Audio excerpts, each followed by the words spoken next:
ஜெயம் ரவி நடிப்பில் release ஆகியிருக்க siren படம் எப்படி இருக்குன்னா காமெடி சென்டிமெண்ட் ஆக்ஷன் த்ரில்லர் கலந்த ஒரு தரமான படமா இருக்குது. படத்துல நடிச்ச நடிகர் நடிகைகள் எல்லாம் ரொம்பவே நல்லா நடிச்சிருந்தாங்க. ரொம்ப நாள் கழிச்சு யோகி பாபுவோட காமெடி இந்த படத்துல ரொம்பவே நல்லா ஒர்க் அவுட் ஆயிருக்குது.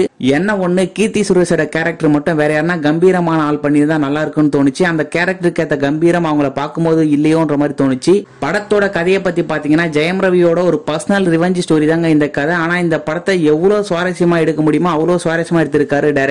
ஃபர்ஸ்ட் ஹாஃப் செகண்ட் ஹாஃப் ரெண்டுமே அடுத்து என்ன நடக்குன்ற மாதிரி பயங்கர த்ரில்லிங்கா இருந்துச்சு. கதையோட சேர்ந்த யோகி பாபுவோட காமெடியுமே ரொம்ப நல்லா இருந்துச்சு. படத்தோட பேக்ரவுண்ட் மியூசிக் அப்புறம் பாட்டு எல்லாமே ஓகே தான், கொஞ்சம் ஆவரேஜா தான் இருந்துச்சு. ஜெயம் ரவியோட ஆக்டிங் பத்தி சொல்லியே ஆகணும். அந்த கேரக்டருக்கு ஏத்த மாதிரி ரொம்பவே நல்லா நடிச்சிருந்தாரு. சென்டிமெண்ட் சீன் எல்லாம் ரொம்பவே நல்லா இருந்துச்சு. அதுலயும் அந்த அப்பா பொண்ணு சென்டிமெண்ட் எல்லாம் ரொம்பவே டச்சிங்கா இருந்துச்சு. படத்துல மைனஸ் பாயிண்ட்னு பெருசா எனக்கு எதுவும் தோணலங்க. எனக்கு படம் நல்லா இருக்க மாதிரி தான் இருந்துச்சு. ஓவராலா இந்த படம் எப்படி இருந்துச்சுன்னா சென்டிமெண்ட் காமெடி ஆக்ஷன் சொல்லிட்டு நல்லா என்டர்டைனிங்கா இருந்துச்சு. தாராளமா தியேட்டர்ல போய் பார்க்கலாம், ஒர்த்து தாங்க. இந்த சைரன் படத்தோட மூவி ரிவ்யூ உங்களுக்கு பிடிச்சிருந்தா இந்த வீடியோக்கு ஒரு லைக்கா போட்டு விட்டுருங்க. அடுத்து ரிலீஸ் ஆக போற படங்களோட ரிவ்யூ பார்க்கிறதுக்கு நம்ம சேனலை சப்ஸ்கிரைப் பண்ணிக்கோங்க.